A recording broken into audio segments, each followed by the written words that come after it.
we will move ahead to the fourth presentation and come back to the third presentation in half an hour. So the next presentation is on solutions and systems for social and affordable housing. It'll be led by Mr. Gyanendra Starpit, who is the director of the Habitech Center at AIT, and is again an alumnus of AIT in urban planning, and did his first degree in Bulgaria a while back, a couple of decades ago. And he'll be assisted by Dr. Naveed, who I believe will start the presentation. So, Dr. Naveed, Mr. Starpit, please, the floor is yours. Thank you so much, John. I will just take a few minutes to introduce this topic. Actually, I have learned my lesson since morning that I cannot present too long. So give me an indicator after 5 minutes. Okay, basically, I just want to introduce this topic because this is related to my presentation in the morning, and I wanted to continue from the same discussion about the housing needs and so on. And I mentioned that we not only need to build tall buildings which are not affordable by everyone, but also look at the vast majority of people who also need housing, and that's a growing need, and what can be done for that sector of the population. And the gap between the cost, affordability, the income of the people and the affordability of the housing is actually increasing over the years. So that means it's becoming more difficult for ordinary people to afford housing. And that gap needs to be reduced. Otherwise, when we are building, when we have a lot of urbanization, then this could be a serious problem to tackle with, which will lead to social issues that will become unmanageable. So this gap between the cost or the income needs to be reduced somehow. And for that, all over the world, many initiatives are being taken at this time. There are 3 terms that you might have heard quite a lot being used interchangeably, I would say: affordable housing, public housing, and social housing. They all have a little bit different definition, and I don't want to go into the detail. We just don't have the time. I would like to just mention that all of them have one common denominator, and that common denominator is low cost and appropriate technology. So whatever you may call it, whatever the purpose of this housing may be, ultimately it boils down to 2 things. It has to be, the cost has to be low, and it has to be appropriate. And with this, then, so the solution to this, all of this, could be some form of housing which is affordable to a certain group of people, which is actually a major part of the population. And if you look at the affordability or the housing for these people, this could be of a varied type. For example, just for emergency shelters with no ownership or government sponsored and so on, to fully market economy in which they are owned and they're affordable. So the price and the market are in balance. So it's based on the market trends and affordability, but which mean that the market will derive those prices. The one on the left-hand side are purely provided by the government, and the cost is not shouldered by the people who use the facilities, and there are all the range in between, partially funded, subsidized, and so on. But for all of these, what we need is technologies and techniques to make this housing cheap, quick, and appropriate. And one of the main components, there are many costs involved in making such housing. Construction cost is not the only one. There are many. But we will only, on this presentation today, we will only focus on the construction part of the cost, because that's what we will talk about. So what we are looking for is basically available construction systems and options which can address the affordable housing issue of majority of the people. That's the objective of this sort of exercise or this initiative. Just to share with you that there are hundreds, thousands of NGOs and organizations, international, working on this. One of them is, of course, UN Habitat. They have this program called SUSHI. It's very appropriate in terms in many ways. And that is about social and sustainable housing initiatives. So they they have many programs in Thailand and India and many countries, and they're not. I mean, there are many other NGOs working on this particular problem. It's such a vast problem. So we will just present to you today something that AIT is working on. And before that, before I invite my colleague Sathapit, I will just say that we have talked about it, various aspects of the cost that need to be reduced. And then reducing the construction cost is the main part that we are looking at. And we are looking at in terms of low-cost local materials, and there are many options there. And some of them, the research has been done. Our lab has been doing research on many of these materials for a very long time. Then there are environmental criteria that need to be followed, employment criteria, and then energy efficiency. So we have seen all those aspects also. So whatever solution comes up, it has to still address these very important factors. So it cannot be developed in isolation. So low-cost building components, there are precast buildings and all kind of things. The list is very long. We don't want to talk about that. What I would like to talk about is a combination of low-cost materials and low-cost construction techniques together, which AIT has been working in various aspects in our labs, and especially in the center called Habitat. So I will now invite my colleague Sathapit, who is the director of this center, to talk about the technologies that are developed and implemented by the Habitat building technology. Thank you.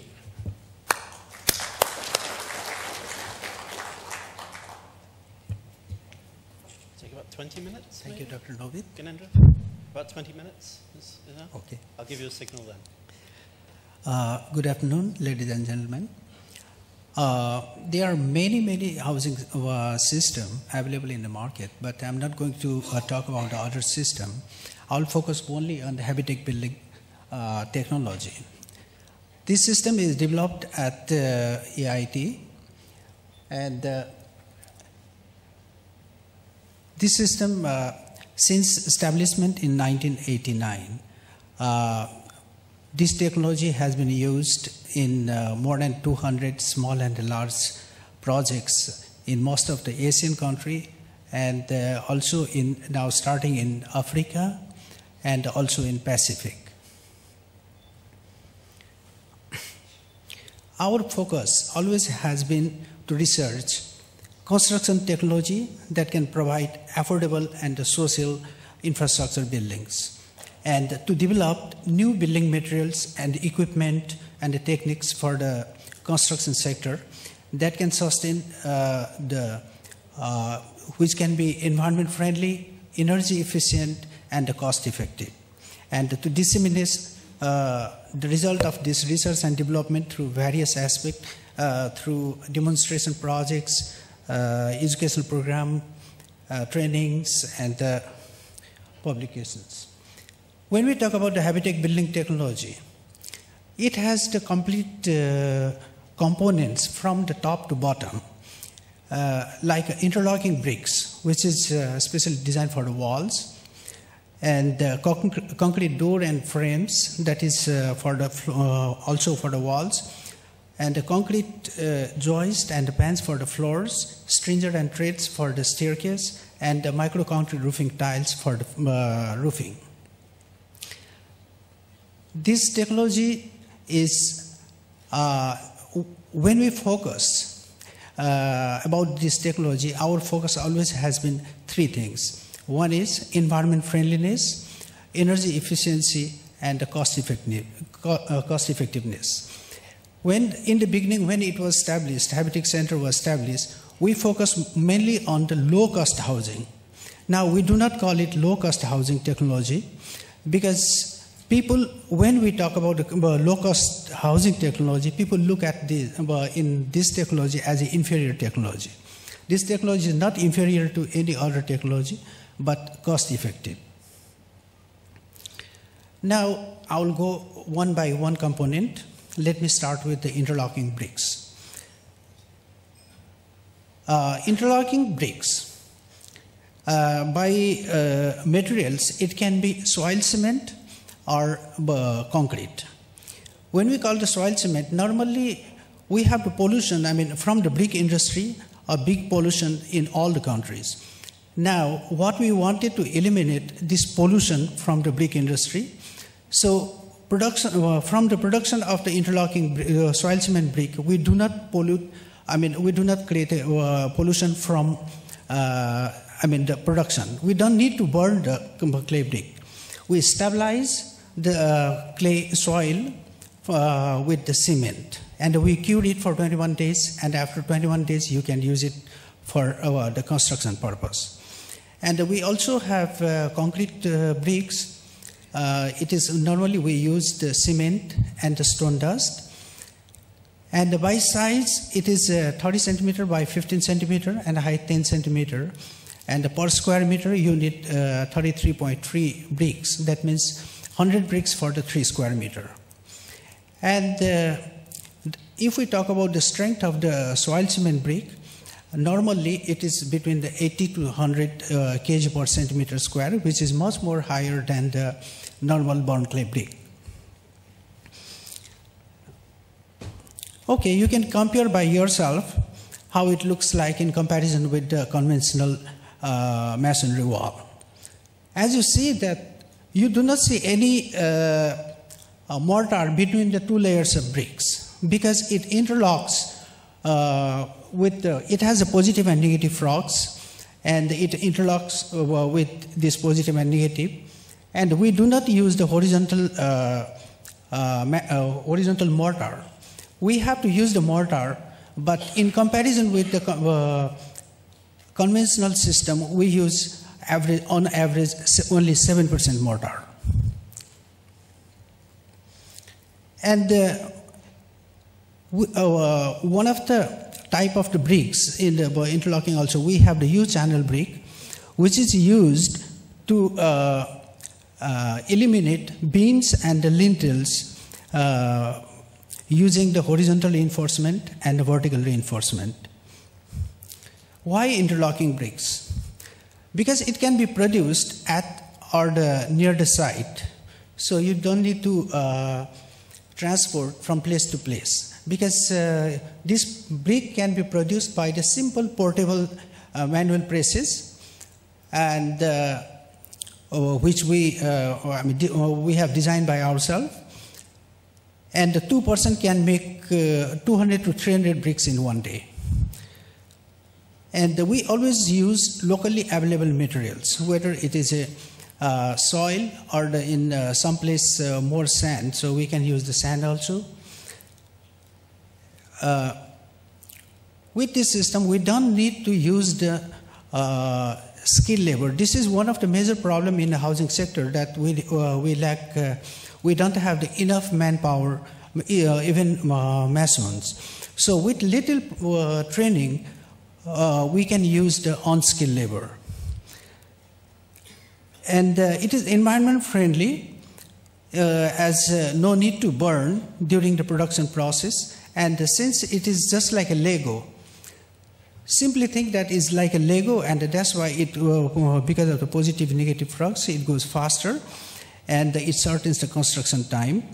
Energy efficient, because there is no need for the electricity, wood, or any type of fuel for the consumption. And it's a permanent structure, and it permits self-help construction or community-based projects, and it can be used to build all the type of houses. When we talk about the construction with the interlocking bricks, this is the load-bearing construction system, which is the perfect for 2 to 2.5 story building. Normally, if you want to go higher than that, then you can use it as a composite structure using interlocking brick as a partition wall. And there is no need for mortar between 2 layers of bricks, as you seen in the previous. And it reduces enforcement. With this system, we don't need to use the lintel, beams, columns, no concrete beams and columns. We have to use the U-channels. In one floor, there will be 6 layers of the U-channel. And we also have the vertical reinforcement from place to place. So in this way, when we have the vertical and the horizontal reinforcement, it creates like a skeleton of the house itself. And there is no material wastage as they are modular, and a very simple construction, and cost effective in comparison with the conventional system. As from my own experience, the cost reduction which we calculated in Thailand, we were able to reduce from 20 to 40%, and in Bhutan up to 55%, and in Nepal only 13%. And the cost depends on the local price of the materials and the labor cost. So since we are based mainly cement-based technology, the cost of the cement is one of the major factors. And it can be used to build all types of low-rise buildings, and it can also be used as a composite structure. Now, next component is joist, concrete joist and pans. Concrete joist is a prefabricated concrete beam, which is 5 centimeter by 20 centimeter concrete beams, which we use at the every 60 centimeter, and together with a concrete pan. And normally in our residential building, our floor slab is about the 4-inch slab or the 10 centimeter. Using joist and the concrete pans, we can reduce the thickness of the slab to get the same strength as our normal slab. So it becomes on average about 8 centimeter. So on average 20% of the cost can be reduced for the floor. So this is how we use.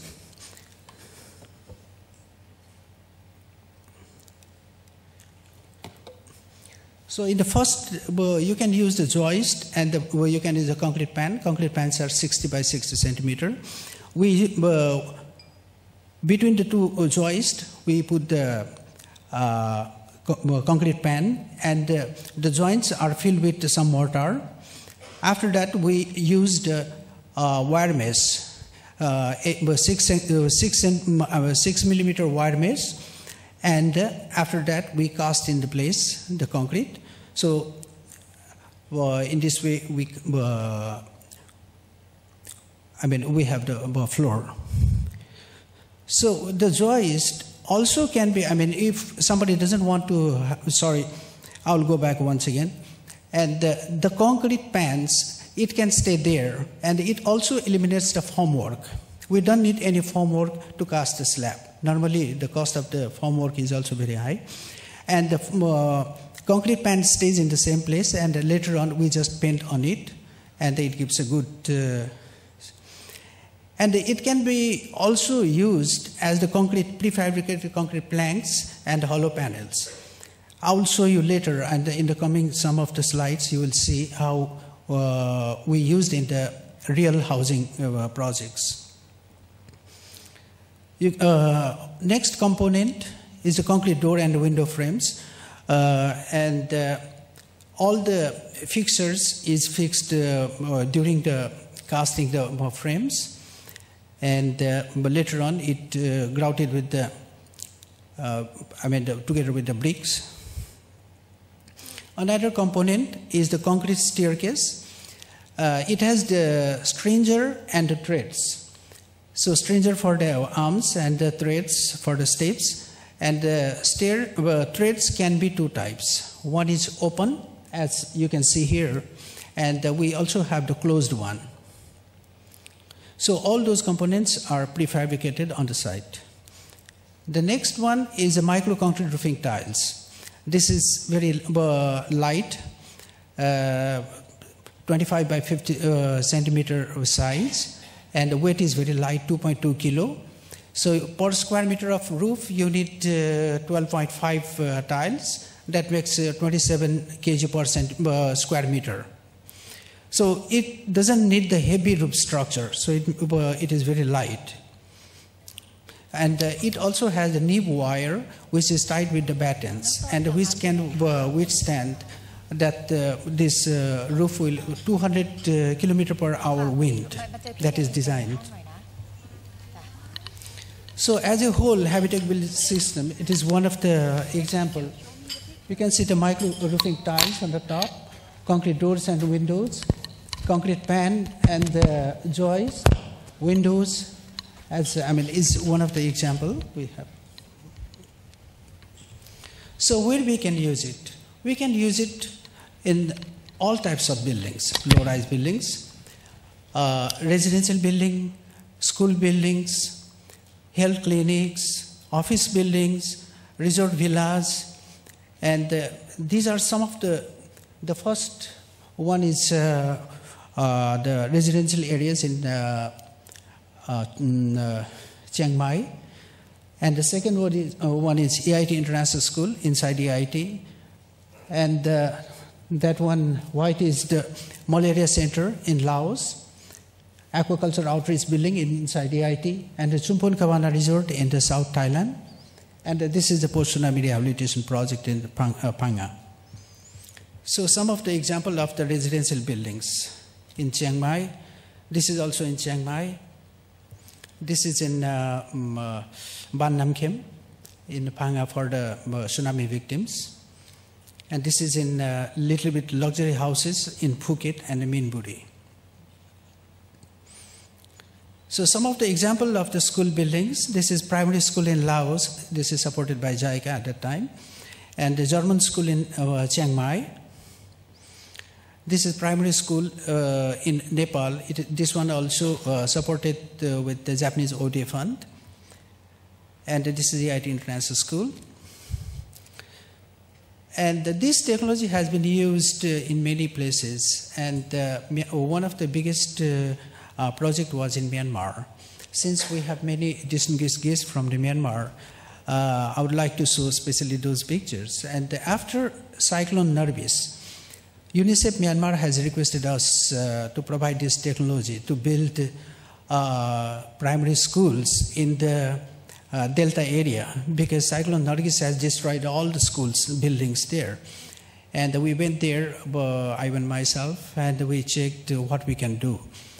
One of the problem I found is for the interlocking bricks, we need laterite soil, whereas in Delta region, there's a pure black cotton soil. So it was a big problem. So we have to do some on-the-spot research, and we find out the best solution there. And we were able to support to build more than 50 primary schools within 1 year.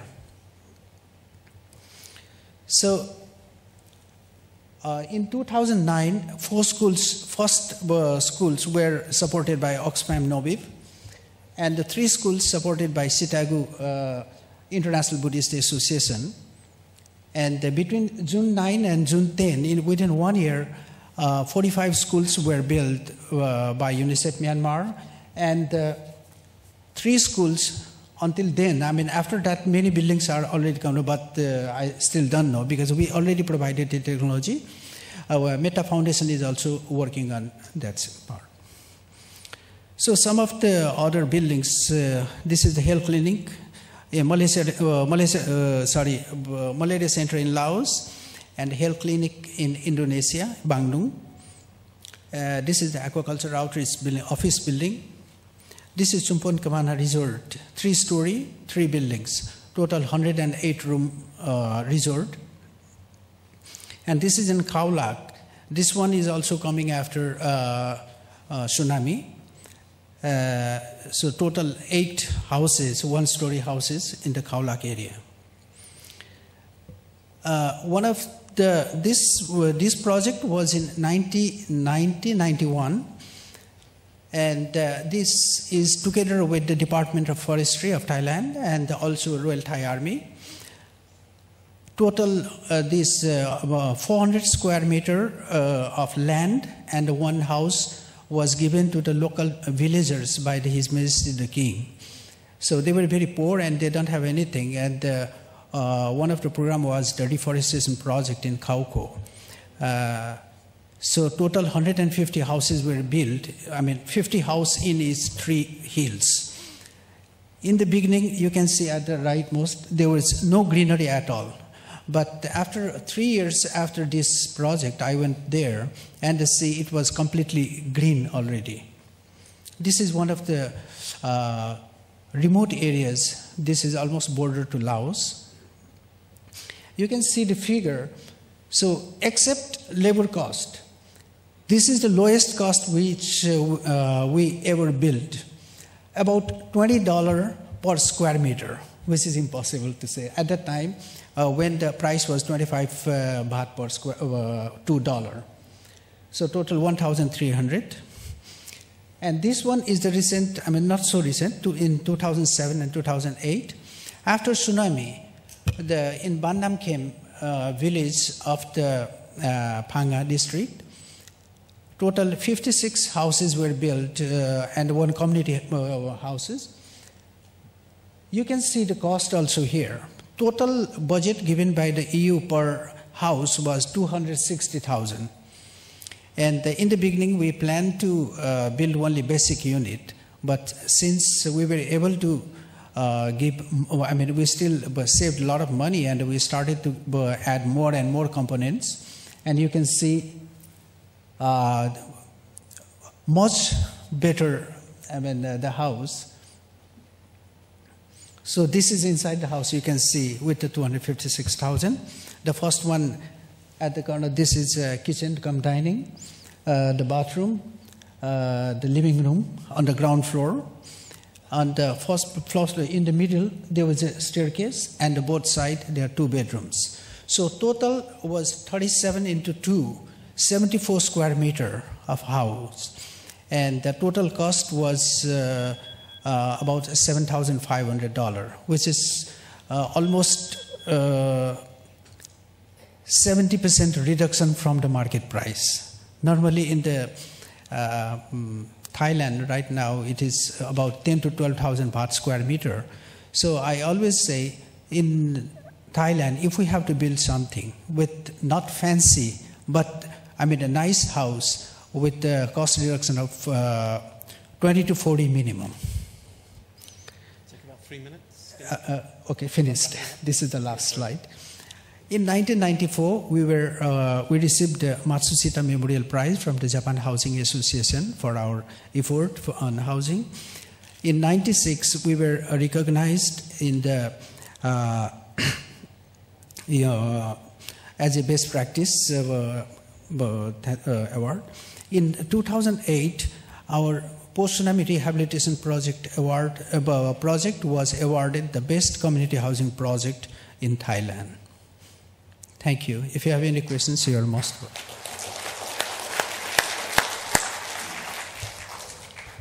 Any quick questions? Very good, and a very timely entrance, therefore, by Greg Chu. Thank you, Mr. Starpit.